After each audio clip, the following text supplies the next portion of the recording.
Well, here's a familiar face. Honestly, I've been meaning to make a video about Dwayne Hickman for the longest time. I really have. This guy was such a busy actor both in movies and on TV during the 50s and 60s.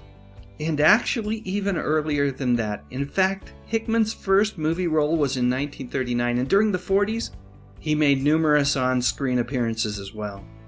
But it was his starring role in The Many Loves of Dobie Gillis that really made Hickman a household name. The show, which debuted in 1959, cast Hickman, then 25, as the title character. And The Many Loves of Dobie Gillis is significant in television history because it was the first network TV program to feature teenagers as leading characters.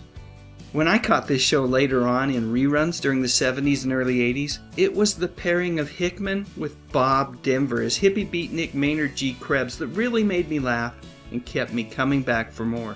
After Dobie Gillis, Denver went on to even bigger fame as Skipper's little buddy Gilligan. But I truly believe it was the role of Maynard G. Krebs where Denver did his very best work. The Many Loves of Dobie Gillis was so popular that the character even had his own DC comic book. You know, this comic book looks cool, but it would have been so much better if Dobie had actually crossed over and interacted with other characters in the DC Comics universe. There, that's much better. Yep, Catwoman and Batman's sidekick Robin would have definitely improved the comic quite a bit. Why didn't they think of doing that? After Dobie Gillis ended its run, Hickman could be seen in classic movies like Cat Ballou, and not so classic but equally wonderful films like Dr. Goldfoot and The Bikini Machine. Seriously folks, when someone says that they don't make them like they used to, this movie is a perfect example of what they're talking about. In 1977, Hickman participated in the first of 2 television reunions. Whatever Happened to Dobie Gillis feels like a TV pilot, and I've got to say, while it's fun to see all of the old characters again, the format of the show feels odd. It just doesn't feel right, from the song at the beginning that's played over the opening credits, to the 70s sitcom camera work and a directing style that is, well, to say the least unique. This 30-minute show feels more like an episode of Welcome Back, Kotter than Dobie Gillis. Which makes a ton of sense when you see who produced the show. Yep, James Comack, the man who brought Mr. Kotter and his sweat hogs to our TV screens. A few years later, a second reunion effort in the form of a more traditional television movie would air on the CBS TV network. In my opinion, while Bring Me the Head of Dobie Gillis is a much better reunion effort than the first one, neither one really captures the magic of the original series. It's also important to note that during this same time, Hickman was making numerous guest appearances on other TV shows, and he was also beginning to direct episodic television shows like Charles in Charge, Designing Women, and a personal favorite of mine, Get a Life.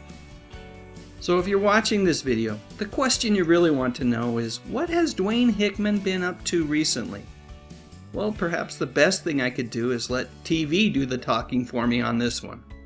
Back in the late 50s and early 60s, Dwayne Hickman played the all-American teenager on TV's The Many Loves of Dobie Gillis. One of the loves of Dwayne Hickman has always been painting, and these days, with a stroke of genius, he's turned his passion into profit.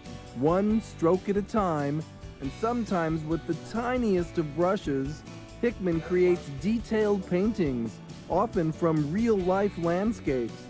These brushes, in Hickman's hands, bring beauty to life. The flower bed, A Place to Dream, is behind a hotel in Cambria, California. Cambria Pines, I think. And it's out in the back, and I saw it. Actually, my son saw it, told me to take a picture of it. I did, brought the pictures home and started it, and it's been one of my favorite pieces. Take a look around, and you quickly notice Hickman is attracted to the outdoors. I think it's pretty and exciting, the shapes and forms, the natural colors and flowers, and just the natural color of outside. I enjoy that. I always wanted to paint, and I got sidetracked by television and movies, and I didn't really go into it till about 20 years ago. And I started painting as a hobby.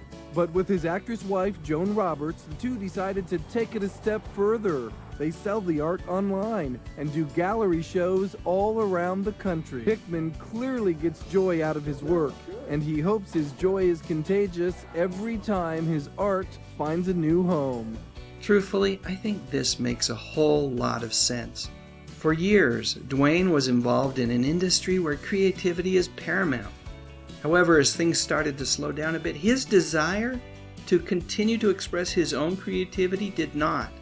Because of that, painting is really a perfect medium for him to express himself and share his own personal artistic joy with others. Even though art is Hickman's main gig these days, he still finds time for an occasional appearance on TV or in the movies. During the 90s, Dwayne guest starred on Murder, She Wrote, had a role in the feature film A Night at the Roxbury, and even more recently, appeared in the docudrama Surviving Gilligan's Island as one of the executives who told Sherwood Schwartz that Gilligan's Island was a bad idea.